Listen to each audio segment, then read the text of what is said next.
तो हम लोग अभी पढ़ने वाले हैं बार ग्राफ और हिस्टोग्राम, जो कि दोनों ग्राफ का ही टाइप है। ग्राफ दो प्रकार का होता है, एक होता है बार ग्राफ, एक होता है हिस्टोग्राम।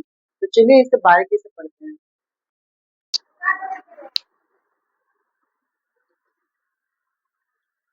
तो आइए देखते हैं। तो देखिए, अगर हम बोले कि ग्राफ दो प्रकार का होता है, एक बार ग्राफ, एक हिस्टोग्राम। अगर हम कोई भी डाटा को यूज करते हैं तो उसको रिप्रेजेंट करने के लिए ग्राफ ग्राफ से रिप्रेजेंट करने के लिए दो प्रकार का ग्राफ होता है, एक बार ग्राफ, एक होता है हिस्टोग्राम। तो आइए इसका डायग्राम से इसका डिफरेंस समझते हैं कि बार ग्राफ और हिस्टोग्राम में क्या डिफरेंस रहता है। तो देखिए, बार ग्राफ ऐसा करके सब में दोनों में ये रहेगा, ऐसा दो लाइन रहेगा, इसमें भी दो लाइन ऐसा रहेगा। तो देखिए इसमें डिफरेंस क्या है। ये देखिए, ये है एक रेक्टेंगल, ये रेक्टेंगल, ये रेक्टेंगल। देखिए रेक्टेंगल ऐसा रहता है, ऐसा रहता है रेक्टेंगल, ऐसा रहता है, जिसको बोलते हैं आयत हिंदी में।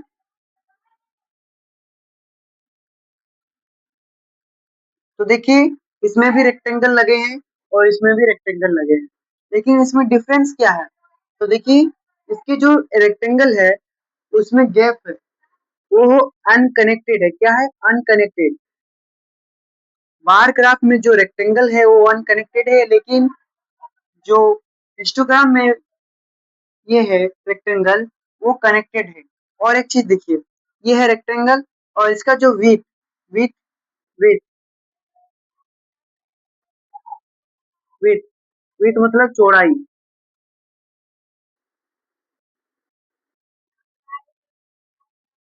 विथ मतलब चौड़ाई। तो इसका जो विथ है, ये रहा है विथ विथ विथ, सारा सेम होगा। क्या होगा? सेम होगा। इसका भी विथ सारा सेम होगा। मेरा कुछ अलग हो सकता है, मैंने स्केल से नापा नहीं है, लेकिन अगर बुक में रहेगा तो विथ हमेशा सेम रहेगा, या फिर आप जो बनाएंगे स्केल से वो भी सेम रहेगा। आई होप आपको ये टॉपिक समझ में आया होगा। तो चलिए हम लोग इसे डिटेल्स से पढ़ते हैं कि अगर define bar graph and histogram, तो आप क्या लिख सकते हैं। देखिए, ऐसा क्वेश्चन आ सकता है कि जो रेक्टेंगल है बार ग्राफ और हिस्टोग्राम में, उसका क्या सेम रहता है। तो आपको बोलना पड़ेगा विथ, उसका चौड़ाई सेम रहता है। तो चलिए उसको डिटेल से पढ़ते हैं। तो आइए हम लोग बार ग्राफ को पढ़ते हैं। बार ग्राफ आखिर में होता क्या है, तो अभी आइए इसको डिटेल्स में पढ़ते हैं। तो देखिए, bar graph, bar graph is a pictorial. Pictorial का मतलब होता है चित्रमय, मतलब जिसको हम लोग चित्र से दर्शाते हैं। Bar graph is a pictorial graphical representation, जिसको हम लोग चित्र से ग्राफिक से रिप्रेजेंट करते हैं, ग्राफिकल रिप्रेजेंटेशन ऑफ डाटा। किसका? डाटा का। हम बोले कि अगर किसी भी डाटा को ग्राफ से रिप्रेजेंट करना होगा तो दो टाइप का रहता है, एक होता है हिस्टोग्राम, एक होता है बार ग्राफ। तो ये है pictorial graphical representation of data, generally group. हम लोग अनग्रुप और ग्रुप डाटा पढ़े, तो ये ग्रुप डाटा का टाइप है। किसका? Group data. तो बोलेगा अगर क्वेश्चन में बार ग्राफ, हाँ, ग्रुप डाटा का कौन कौन सा टाइप है, तो उसमें एक टाइप हो जाएगा बार ग्राफ। या फिर ऐसा कुछ मान सकता है बार ग्राफ किसका टाइप है, ग्रुप डाटा या अनग्रुप डाटा। तो आपको जनरली ग्रुप डाटा में ये करना है। यूजिंग रेक्टेंगल बार्स, क्या यूजिंग कर रहा है? Rectangle bars. ये देखिए, ये रेक्टेंगल है, क्या है? Rectangle bars.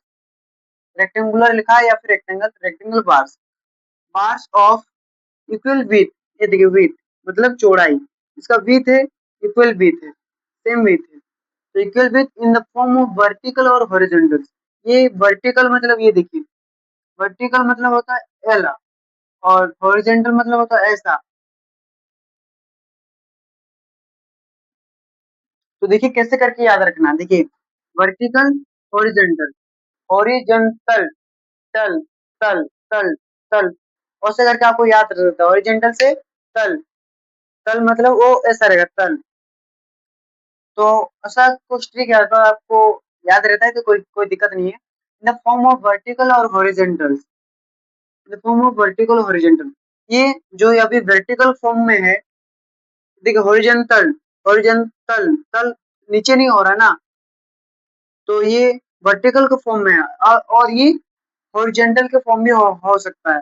अब देखिए, एक बहुत बहुत इंपॉर्टेंट पॉइंट है, where the length of bar, the bar are proportional to the measure of data. मतलब जो बार का लेंथ है, the length of bar are proportional, proportional to measure of data, proportional to measure of data मतलब समझिए, जो length का bar है वो होगा proportional to measure of data, मतलब समझिए ये है measure of data. Measure of data proportional मतलब होता है कि अगर मेजर ऑफ डाटा बढ़ेगा, देखिए where the length of bar, मतलब लेंथ ऑफ बार बढ़ेगा और मेजर ऑफ डाटा बढ़ेगा, तो अगर वो घटा तो दोनों में घटेगा, अगर बढ़ा तो दोनों में बढ़ेगा। जैसे कि अगर लेंथ अगर बढ़ेगा, इसका मतलब हो रहा है कि लेंथ ऑफ बार बढ़ेगा तो मेजर ऑफ डाटा भी बढ़ेगा, और लेंथ ऑफ बार घटेगा तो मेजर ऑफ डाटा भी घटेगा। प्रोपोर्शनल का मतलब ये होता है, देखिए तो लेंथ ऑफ बार ये proportional to measure of data. अगर यहाँ पे देखिए 10 length of bar measure of data proportional होता है, मतलब अगर लेंथ का आप बढ़ा दिए, इसको आप 30 कर दिए, ये देखिए ये यहाँ पे नहीं 20 कर दिए, 20 कर दिए तो major of data length of बार बढ़ जाएगा, 30 कर देंगे तो ये मतलब आप इसको जितना बड़ा करेंगे लेंथ ऑफ बार को उतना मेजर बढ़ते रहेगा, जितना बड़ा लेंथ उतना मेजर ज्यादा, जितना लेंथ कम बार का उतना मेजर कम। आई होप आपको समझ में आएगा। तो इस चार्ट को इसके बाद आपको बना देना है मेजर ऑफ डाटा के बाद, तो आपको अच्छा नंबर मिलेगा। तो इस they are also known as bar charts, इस चार्ट को हम लोग जानते हैं बार चार्ट्स के नाम से। Bar graphs are the one of the mean of data handling, ये डाटा को हैंडलिंग करता है, क्या करता है, हैंडलिंग ऑफ इन स्टैटिस्टिक्स। तो आई होप आपको ये सारा टॉपिक समझ में आएगा। तो चलिए हम लोग अभी हिस्टोग्राम पढ़ते हैं। तो आइए हम लोग हिस्टोग्राम को समझते हैं। तो हिस्टोग्राम क्या होता है? Histogram is the graphical representation, और भी एक ग्राफिकल रिप्रेजेंट था, ये भी एक ग्राफिकल रिप्रेजेंटेशन है डाटा का। तो देखिए is the graphical representation distribution, distribution मतलब होता है विभाजन। देखिए इसको, ये जो है रेक्टेंगल, रेक्टेंगल और ये रेक्टेंगल, ये रेक्टेंगल, ये रेक्टेंगल, ये 10 से 20 में विभाजन है, ये 20 से 30 में विभाजन है, ये 30 से 40, ये 40 से 50, ये 50 से 60, ये लिखे नहीं है लेकिन आपको तो समझ, इसको विभाजन कर दिया है। तो ये क्या है, graphical representation distribution of data, विभाजन ऑफ डाटा। ये ग्राफिकल रिप्रेजेंटेशन है लेकिन विभाजन करता है डाटा का, हुआ इतना समझ में आया। तो चलिए आगे बढ़ते हैं। A histogram is the representation by continuous of rectangle, ये देखिए histogram is the represented by A continuous of rectangle. जो ये इसका रेक्टेंगल है वो कंटिन्यूअस है, देखिए ये कंटिन्यूअस है, कंटिन्यूअस मतलब कंटिन्यू जा ही रहा है, ये ऐसे कंटिन्यू जा ही रहा है, मतलब एक जगह पे गेप नहीं कर रहा है, कंटिन्यूअस। आप अगर पढ़ रहे कंटिन्यू पढ़ रहे हैं तो मतलब आपका लाइन ऐसा जा रहा है, एक थोड़ा भी गेप नहीं हो रहा है, मतलब वो काम कंटिन्यू कर रहा है तो ये लाइन एक ब्रेक नहीं करेगा। कंटिन्यू का मतलब समझ में आया, देखिए कंटिन्यूअस है ना गैप, एक में भी गैप नहीं है। इज ये represent by continuous continuous of rectangle, continuous rectangle से इसको रिप्रेजेंट करते हैं एडजेसेंट टू ईच अदर, इसमें ईच अदर मतलब और इसमें दूसरा और रेक्टेंगल इसमें ज्वाइंट है, वो भी कंटिन्यूअस में each other. It is an area diagram, जो ये है एक एरिया डायग्राम, क्या है, एक एरिया, ये देखिए एक एरिया डायग्राम है and can be defined as a set of rectangle, जिसमें सेट ऑफ रेक्टेंगल को डिफाइन करता है, set of rectangles with bases along with the interval between class boundaries.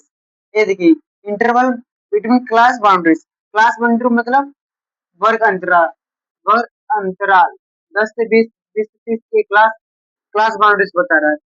And with area, जो इसका एरिया है वो proportional two frequencies in the corresponding classes, मतलब जो बोला प्रोपोर्शनल टू फ्रीक्वेंसीज, जो इसका एरिया है प्रोपोर्शनल टू फ्रीक्वेंसी, मतलब जिस मतलब फ्रीक्वेंसी प्रोपोर्शनल को मतलब पता है, मतलब एरिया अगर बढ़ेगा, ए अगर बढ़ेगा, ए मतलब उसका फ्रीक्वेंसी भी बढ़ेगा, समझिए।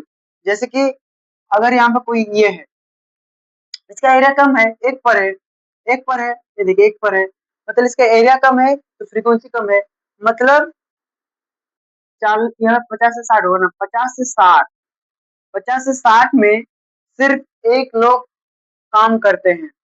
मान लीजिए यहाँ पे ये है 40 से 50, ये वाला 40 से 50, ये आ गया। तो इसका फ्रीक्वेंसी देखिए 5, मतलब जिसका एरिया बड़ा है उसका फ्रीक्वेंसी ज्यादा होगा। जैसे कि आप 50 से 60 में, 40 से 50 में देखिए कि फ्रीक्वेंसी बड़ा है तो 5 में आ रहा है, तो 50 से 60 में जितना मतलब एरिया होगा उतना ज्यादा फ्रीक्वेंसी, इतना समझ में आएगा। और यही पे इसका खत्म होता है टॉपिक। मतलब जितना एरिया बढ़ेगा उतना फ्रीक्वेंसी बढ़ेगा, लेकिन उसमें जितना मेजर बढ़ेगा उतना लेंथ बढ़ेगा। ये दो डिफरेंस हो गया। अगर आपको डिफरेंस को डिफाइन करने आ गया तो आप कर सकते हैं। इसमें continuous rectangle, set of rectangles continuous in the form of continuous, उसमें गेप रहता है, आप इसका डिफरेंस भी लिख सकते हैं। आई होप आपको ये सारा टॉपिक समझ में आएगा, आया होगा। तो हम लोग अभी दूसरा टॉपिक पढ़ेंगे।